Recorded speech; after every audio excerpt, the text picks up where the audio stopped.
Hello అండి. నమస్తే. నేను మీ మానస. వెల్కమ్ బ్యాక్ టు ఎంఎండ్ఎమ్స్ క్రేజీ కిచెన్.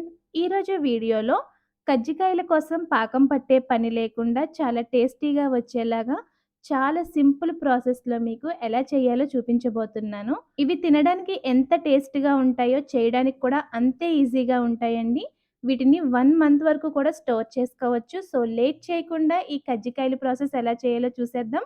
వీడియోనెక్కడ స్కిప్ చేయకుండా ఎండ్ వరకు చూసేయండి. అలాగే మన ఛానల్‌ని ఫస్ట్ టైమ్ చూస్తున్నట్లయితే ప్లీజ్ ఛానల్‌ని సబ్స్క్రైబ్ చేసుకొని మమ్మల్ని మరింత సపోర్ట్ చేయండి. కజ్జికాయల కోసం ఒక మిక్సింగ్ బౌల్‌లో 1 కప్పు వరకు మైదా పిండి వేసుకోండి. మీరు మైదా ప్లేస్‌లో గోధుమ పిండైనా వేసుకోవచ్చు.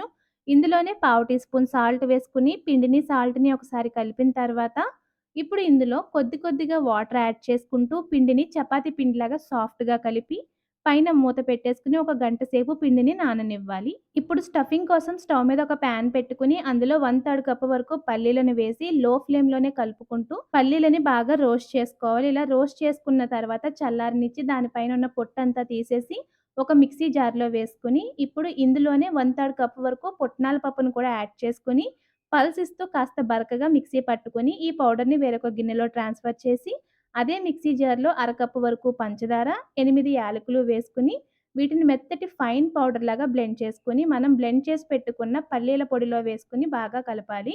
ఇప్పుడు కొబ్బరికున్న బ్లాక్ లేయర్ అంతా కూడా తీసేసి చిన్న పీసెస్‌లా కట్ చేసి ఒక పావు కప్ వచ్చేలా చూసుకొని, వాటిని ఒక మిక్సీ జార్‌లో వేసుకొని బ్లెండ్ చేసి పక్కన పెట్టండి. మనం ముందుగా పల్లీలు వేపి పెట్టుకున్న పాన్‌లో ఒక హాఫ్ టీ స్పూన్ వరకు నెయ్యి వేసుకొని, ఈ కొబ్బరంతా కూడా వేసి లో ఫ్లేమ్‌లోనే కలుపుతూ కాస్త పొడి పొడిలాడేంత వరకు ఫ్రై చేసి చల్లారనిచ్చి, మనం ముందుగా బ్లెండ్ చేసి పెట్టుకున్న పల్లీల పౌడర్‌లో ఈ కొబ్బరి తురుమంతా కూడా వేసేసుకోవాలి.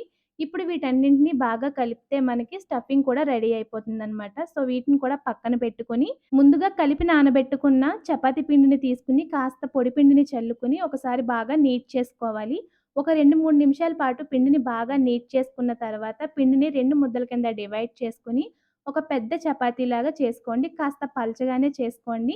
మరీ ఎక్కువ పలచగా చేసినా కూడా కజ్జికాయలు విరిగిపోతాయండి. సో, అందుకని కాస్త పలచగా చేసుకొని, ఈసారి షార్ప్ ఎడ్జ్ ఉన్న బౌల్‌తో వీడియోలో చూపిస్తున్నట్లు చిన్న చపాతీల్లాగా కట్ చేసుకోండి. ఇప్పుడు ఈ చిన్న చపాతీ అంచులన్నింటికి చేతి వేలుతో కాస్త వాటర్‌నైతే అప్లై చేసి, మనం రెడీ చేసి పెట్టుకున్న స్టఫింగ్‌ని 2 స్పూన్ల వరకు వేసుకోండి.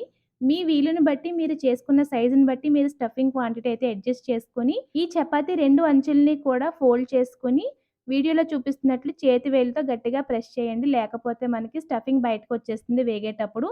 ఇప్పుడు ఈ అంచుల్ని వీడియోలో చూపిస్తున్నట్లు ఈ విధంగా కాస్త పిండిని మెలిపెట్టి, మళ్ళీ ప్రెస్ చేసుకొని, మెలిపెట్టి, ప్రెస్ చేసుకుంటూ మొత్తం కజ్జికాయలన్నింటిని ప్రిపేర్ చేసుకోవాలి. ఒకవేళ మీకీ మెథడ్ రాలేదు అనుకుంటే మీరు చపాతీ అంచుల్ని ఫోర్క్‌తో నొక్కి డిజైన్‌లా కూడా చేసుకోవచ్చండి. ఇప్పుడు కాగుతున్న నూనెలో మంటని లో ఫ్లేమ్‌లో ఉంచి ప్రిపేర్ చేసి పెట్టుకున్న కజ్జికాయలన్నింటిని కూడా వేసుకొని, 2 వైపులకి టర్న్ చేసుకుంటూ మీడియం ఫ్లేమ్‌లోనే కజ్జికాయల్ని ఎర్రగా అయ్యేంత వరకు వేగనివ్వాలి. ఈ విధంగా ఎర్రగా వేగిన కజ్జికాయల్ని బయటికి తీసి కాస్త చల్లారిన తర్వాత ఏదైనా గాలి తగలని డబ్బాలో పెట్టుకుంటే 1 మంత్ వరకు కూడా నిల్వ ఉంటాయండి. సో, టేస్ట్ కూడా చాలా బాగుంటుంది.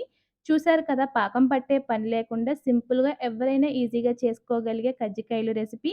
మీరు కూడా ఈ రెసిపీని తప్పకుండా ట్రై చేసి మీకు ఈ రెసిపీ ఎలా వచ్చిందో మాకు కామెంట్స్‌లో షేర్ చేయండి.